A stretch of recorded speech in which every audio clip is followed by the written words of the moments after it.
I will be reading a 6-page document on integrity.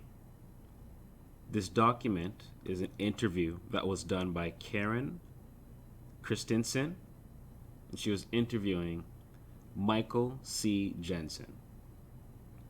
Now, this document was written originally in 2009, and since then has been modified and revised ever since. So in the description at the bottom, I will attach the link where you could make reference to that document, as I'd recommend, because it could change from time to time as we learn more about integrity. I hope you enjoy it.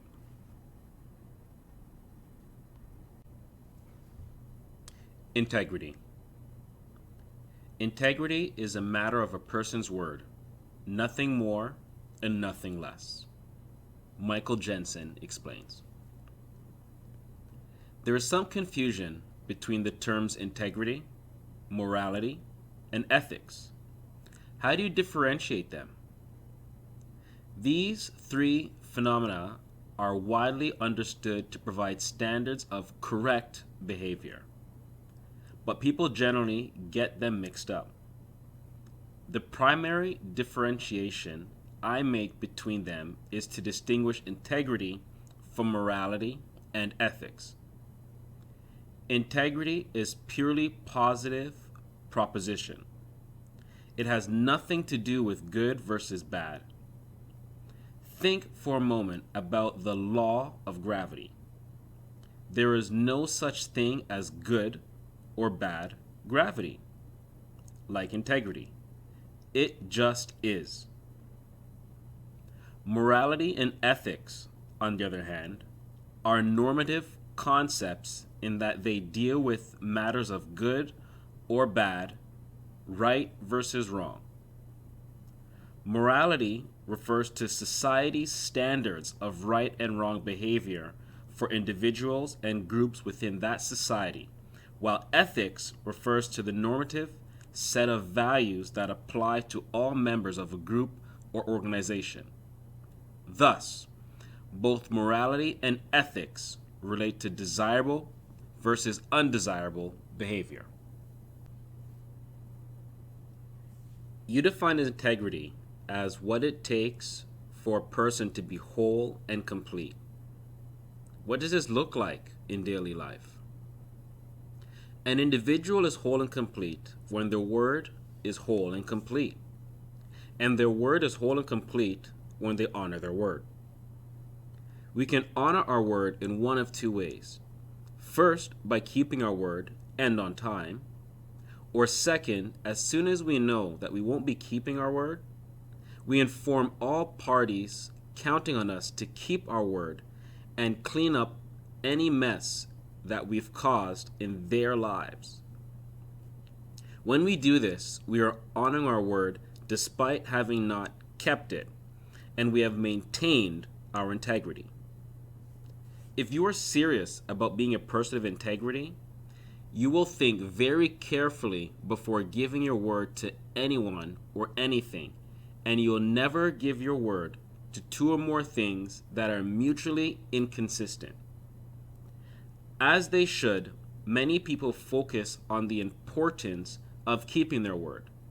However, if one does not consider how to maintain integrity when one cannot or will not keep one's word, this is sure to lead to our out of integrity behavior at some point. If you're up to anything important in life, you will not always be able to keep your word, and that's all right. But if you are a person of integrity, you will always honor your word.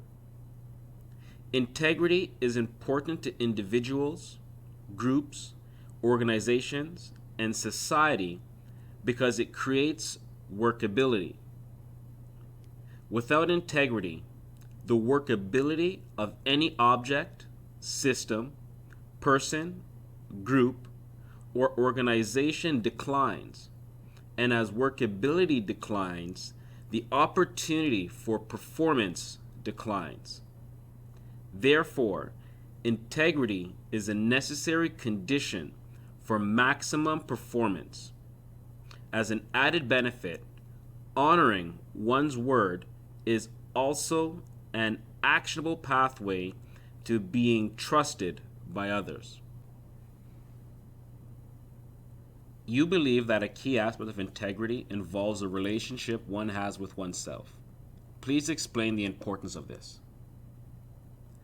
One's word to oneself is a critical part of integrity. The foundation for being a person of integrity is giving your word to yourself, or declaring to yourself the following. First, who I am is my word. And second, I give my word to myself that I am a person of integrity. Without this foundation, you'll never be a person of integrity. By not being serious when we give our word to ourselves, we forfeit the opportunity to maintain our integrity by honoring our word to ourselves. For example, think of occasions when the issue of self-discipline comes up and the ease with which we often dismiss it. It may be something trivial like, I'm going to work out tomorrow at 9 o'clock, or something serious like, I will never cheat on my wife. By failing to honor our word to ourselves, not only do we undermine ourselves as persons of integrity, but we diminish who we are as a person. We are less than whole and complete as a person. If we aren't serious about the aspects of integrity, it will create unworkability in our life. We will appear to others as inconsistent, unreliable, and unpredictable. You simply cannot be a whole and complete person if you do not honor your word to yourself. Unfortunately, people almost universally justify or rationalize the mess in their lives resulting from their personal out of integrity behavior. They point to external causes of the mess in their lives and never acknowledge that the mess arises from their own personal out of integrity behavior.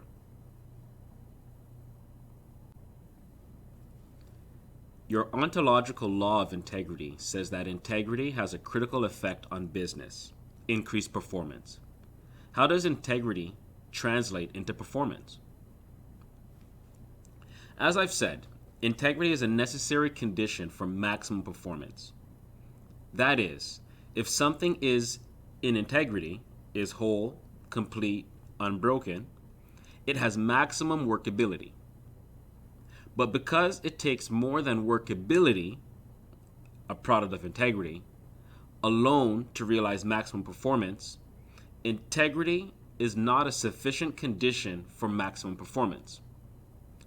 The proposition is that if you violate the law of integrity, the opportunity set for your performance will shrink, and therefore your actual performance is likely to suffer.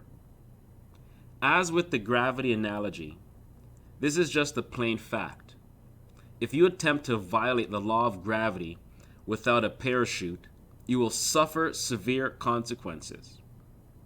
We argue that if you respect the law of integrity, you will experience enormous increases in performance, both in your organization and in your life.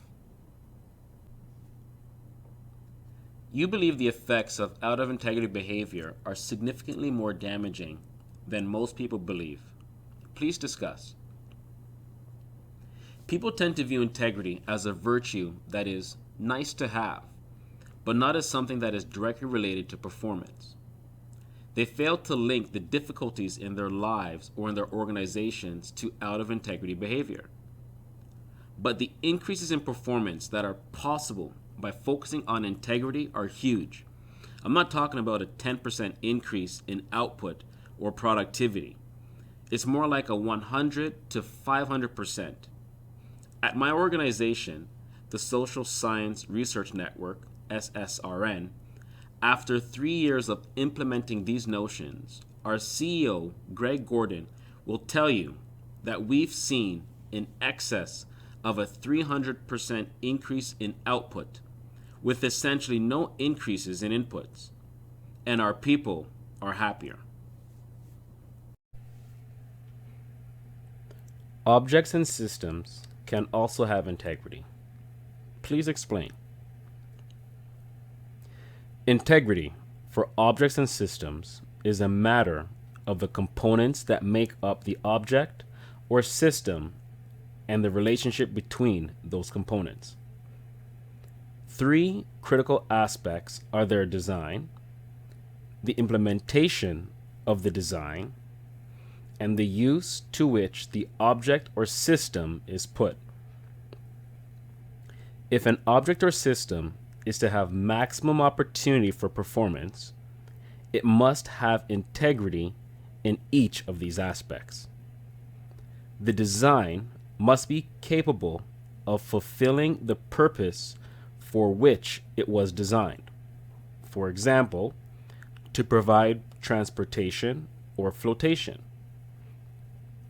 In addition, to have integrity, the implementation of the design must be whole and complete. And finally, the use of the object or system must have integrity. If any of these three aspects is not present, the object or system will be out of integrity. Its workability will be compromised, and its opportunity for performance will be reduced. For example, if a 300-pound man attempts to use a life preserver designed for a 50-pound child, he is in big trouble. This distinction between the integrity of design, the integrity of implementation, and the integrity of use has proven to be of enormous value to me and my colleagues in running SSRN. Of course, any large computer system is going to have issues, and thinking about the source of problems as due to potential failures of an integrity of design, integrity of implementation, or integrity of use has resulted in enormous insights for us. What are the costs of dealing with an object, person, or entity that is out of integrity? Consider the experience of dealing with an object that lacks integrity, such as a car. When one or more of its components is missing or malfunctioning, it becomes unreliable and unpredictable, and it creates those same characteristics in our lives. The car fails in traffic, we inadvertently create a traffic jam, we are late for our appointment, and we disappoint our colleagues. In effect, the out of integrity car has created a lack of integrity in our life, with all sorts of fallout and repercussions that reduce workability. The same thing is true of our associations with persons, groups, or organizations that are out of integrity. These effects generally go unrecognized, but they are significant.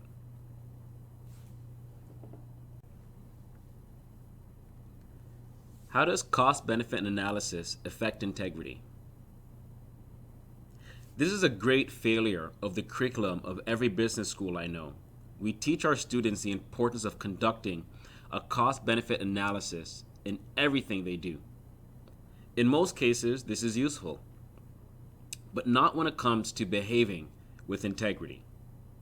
In fact, treating integrity, i.e., honoring your word, as a matter of cost-benefit analysis virtually guarantees that you will not be a person of integrity. When not keeping my word, if I apply a cost-benefit analysis to honoring my word, I am either out of integrity to start with, because I have not stated the cost benefit contingency that is in fact part of my word when I give it. Or, to have integrity, I must say something like the following: I will honor my word when it comes time to do so if the costs of doing so are less than the benefits. Such a statement, while technically leaving me with integrity, is unlikely to engender trust. Indeed, I have just told you that my word means nothing. If I had one recommendation for improvement to the curriculum of every business school, it would be to make it very clear to students that cost-benefit analysis is very important almost everywhere in life, but not with respect to honoring one's word. In my view, this is a major root cause of the current economic crisis. Trust in business community has plummeted in recent months.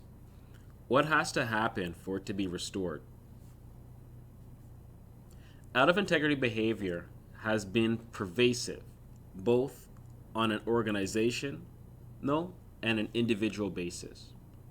Recall that the integrity of an object or system depends on the integrity of the design of that object or system, the integrity of the implementation of that design, and the integrity of the use of that object or system. Looking at the subprime mortgage crisis, each element of the system evolved in one way that left it out of integrity. The system ended up such that people were rewarded for creating and selling mortgages and mortgage-backed securities, but not mortgages and mortgage-backed securities that would be paid. Obviously, such a system lacked integrity, and we are paying a very steep price. Moreover, the politics of the situation is now encouraging homeowners who gave their word to paying back the money they borrowed to purchase their homes that it's okay to quit paying one's mortgage in the case where the homeowner is underwater. That is, the value of their home is now less than the mortgage on their home. Putting the system back in order is deceptively simple. People have to start honoring their word. If they do, trust will materialize almost instantly. The interesting thing about it is that you actually create trust more rapidly if you fail to keep your word, but you honor it. Because this is always so surprising to people. If you're straight up with people, I told you that I'd have this report done a month from now, but I know that I'm not going to be able to do it, and I apologize, but I'll get it to you in a month and a half. Let's have a talk about what I can do to clean up the mess I have caused for you. If I then get the report to you in a month and a half, our relationship will be strengthened. But if I simply don't keep my original word, trust will be lost. There are great examples of service failures that have turned out positive.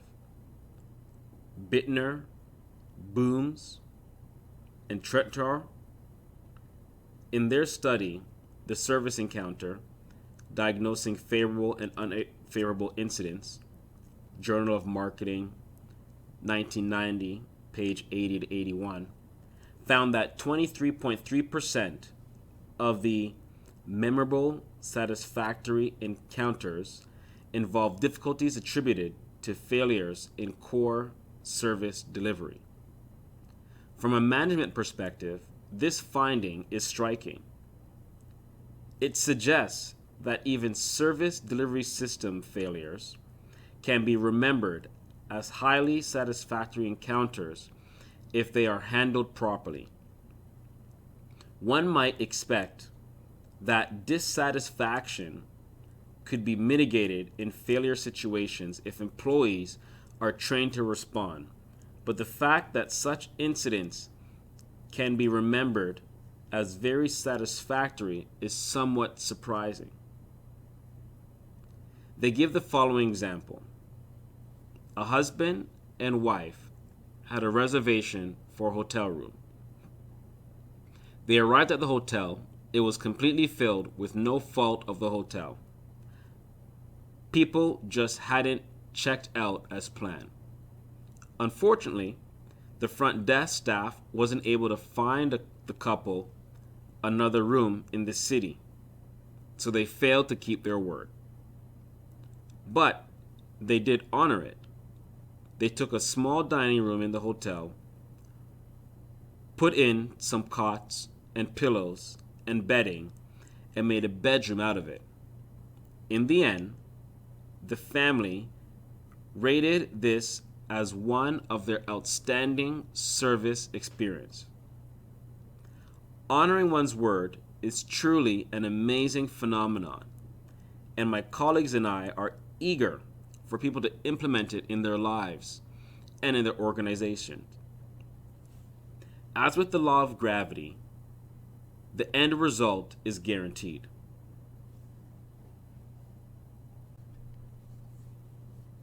One's word defined. A person's word consists of each of the following. 1. What you said. Whatever you have said you will do or will not do, and in the case of doing it on time. 2. What you know. Whatever you know to do or know not to do, and in the case of doing it as you know it is meant to be done and doing it on time, unless you have explicitly said to do the contrary. 3. What is expected. Whatever you are expected to do or not do, even when not explicitly expressed, and in the case of doing it on time, unless you have explicitly said to do the contrary. 4. What you say is so. Whenever you have given your word to others as to the existence of some thing or some state of the world, your word includes being willing to be held accountable that the others would find your evidence for what you have asserted also makes what you have asserted valid for themselves. 5. What you say you stand for. What you stand for, whether expressed in the form of a declaration made to one or more people, or even to yourself, as well as what you hold yourself out to others as standing for, formally declared or not, is a part of your word. 6. The social moral standards, the group ethical standards, and the government legal standards of right and wrong, good and bad behavior. In this society, groups and the state in which one enjoys the benefits of membership are also part of one's word, unless A. One has explicitly and publicly expressed an intention to not keep one or more of these standards, and B. One is willing to bear the costs of refusing to conform to these standards. The 11 factors of the veil of invisibility that conceals the source of actual costs of out-of-integrity behavior. 1. Not seeing that who you are as a person is your word. That is, thinking that who you are as a person is anything other than your word. For example, thinking that who you are is your body or what it is going on with you internally, your mental, emotional state, your thoughts, thought processes, and your bodily sensations, or anything else you identify with such as your title or position in life, or your possessions, etc., leaves you unable to see that when your word is less than whole and complete, you are diminished as a person. A person is constituted in language. As such, when a person's word is less than whole and complete, they are diminished as a person.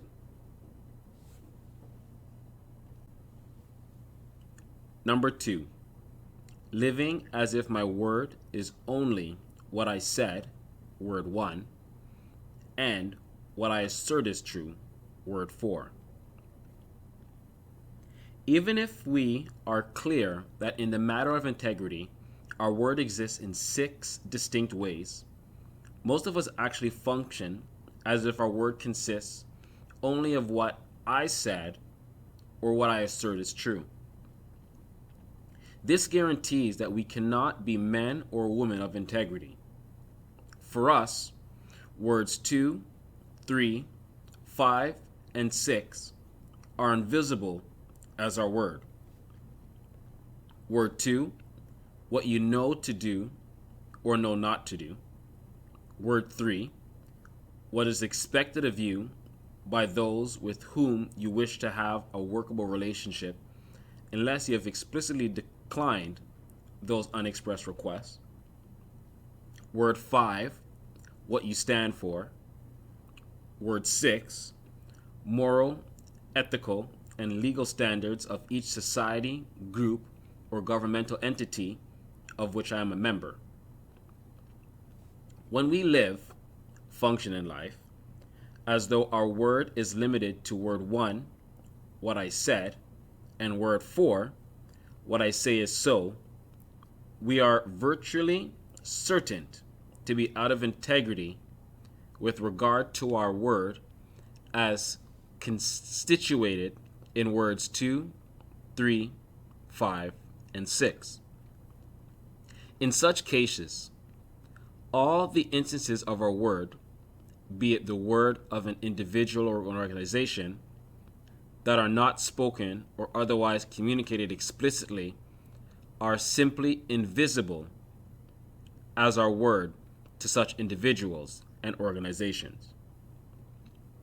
In our lives, all the instances of our words 2, 3, 5, and 6 simply do not show up, occur for us as having given our word. Number 3, integrity is a virtue. For most people and organizations, integrity exists as a virtue rather than as a necessary condition for performance. When held as a virtue rather than as a factor of production, integrity is easily sacrificed when it appears that a person or organization must do so to succeed. For many people, virtue is valued only to the degree that it engenders the admiration of others, and as such, it is easily sacrificed, especially when it would not be noticed or can be rationalized. Sacrificing integrity as a virtue seems no different than sacrificing courteousness or new sinks in the men's room. Number 4, self-deception about being out of integrity. People are mostly unaware that they have not kept their word. All they see is the reason, rationalization, or excuse for not keeping their word. In fact, people systemically deceive, lie to, themselves about who they have been and what they have done.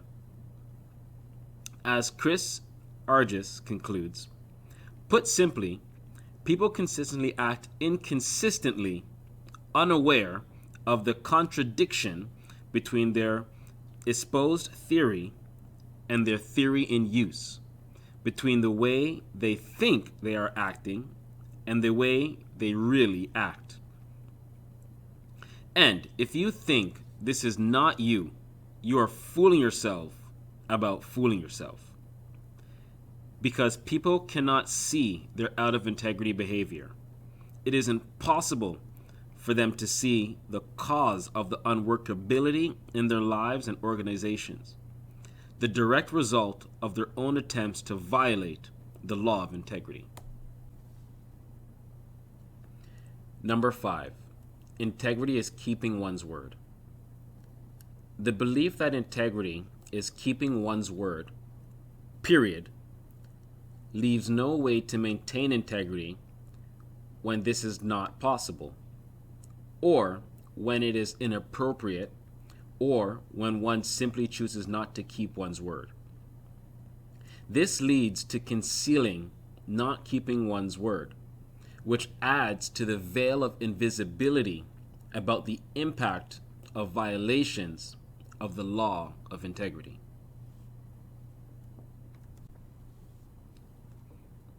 Number 6, fear of acknowledging you're not going to keep your word. When maintaining your integrity, i.e., acknowledging that you're not going to keep your word and cleaning up the mess that results, appears to you as a threat to be avoided, like it was when you were a child, rather than simply a challenge to be dealt with, you will find it difficult to maintain your integrity. When not keeping their word, most people choose the apparent short-term gain of hiding that they will not keep their word. Thus, out of fear, we are blinded to, and therefore mistakenly forfeit the power and respect that accrues from acknowledging that one will not keep one's word, or that one has not kept one's word. Number 7, integrity is not seen as a factor of production. This leads people to make up false causes and unfounded rationalizations as the source or sources of failure, which in turn conceals the violations of the law of integrity as the source of the reduction of the opportunity for performance that results in failure. Number 8, not doing a cost-benefit analysis on giving one's word. When giving their word, most people do not consider fully what it will take to keep that word. That is, people do not do a cost-benefit analysis on giving their word. In effect, when giving their word, most people are merely sincere, well-meaning, or placidly someone, and don't even think about what it will take to keep their word. Simply put, this failure to do a cost-benefit analysis on giving one's word is irresponsible. Irresponsible giving of one's word is a major source of the mess left in the lives of people and organizations. People generally do not see the giving of their word as, I am going to make this happen. But if you are not doing this, you will be out of integrity. Generally, people give their word intending to keep it. That is, they are merely sincere. If anything makes it difficult to deliver, then they provide reasons instead of results.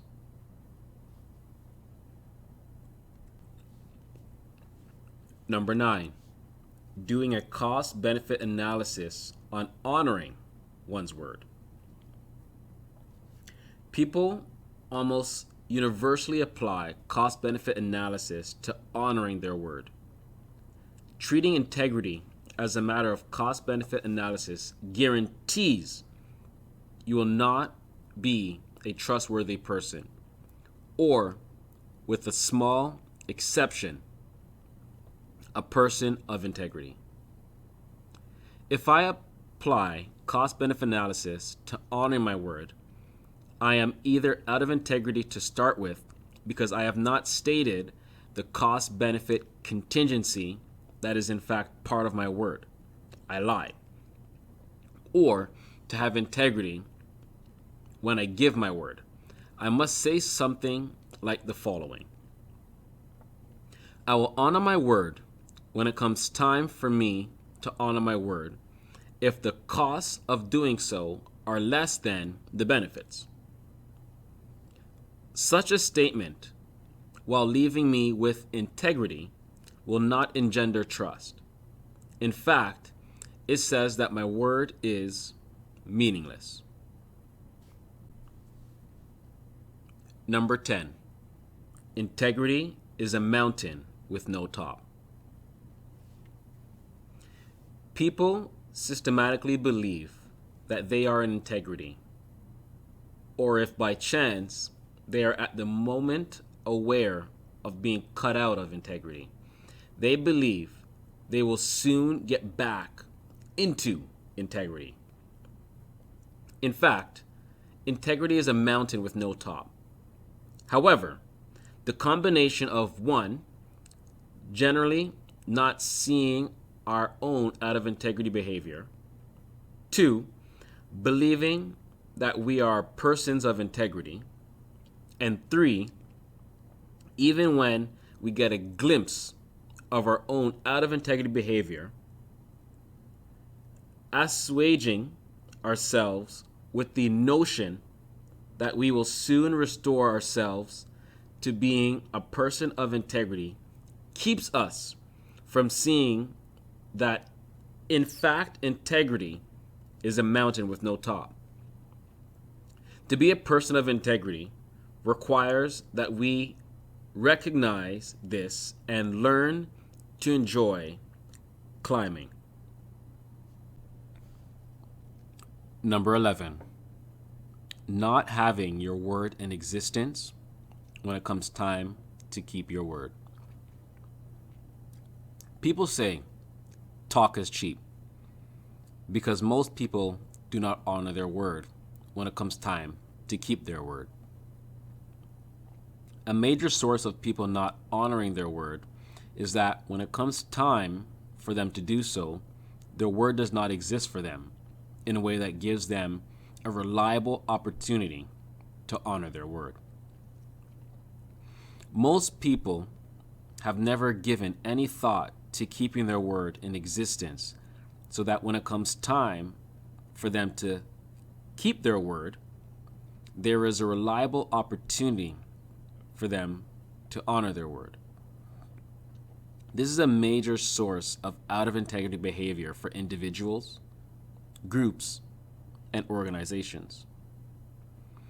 In order to honor your word, you will need an extraordinarily powerful answer to the question, where is my word when it comes time for me to keep my word? If you don't have a way for your word to be powerfully present for you in the moment or moments that it is time for you to take action to honor your word, then you could forget about being a person of integrity, much less a leader.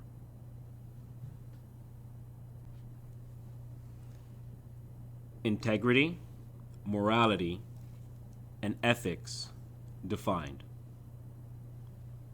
Integrity.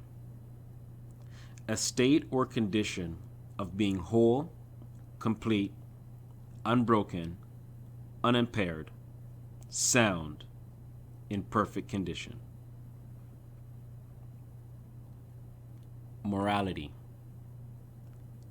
In a given society, in a given era of that society, morality is a generally accepted standards of what is desirable and undesirable, of right and wrong conduct, and what is considered by that society as good or bad behavior of a person, group, or entity. Ethics. In a given group, ethics is the agreed upon standard of what is desirable and undesirable, of right and wrong conduct, of what is considered by that group as good or bad behavior of a person, group, or entity that is a member of the group, and may include defined basis for discipline, including exclusion.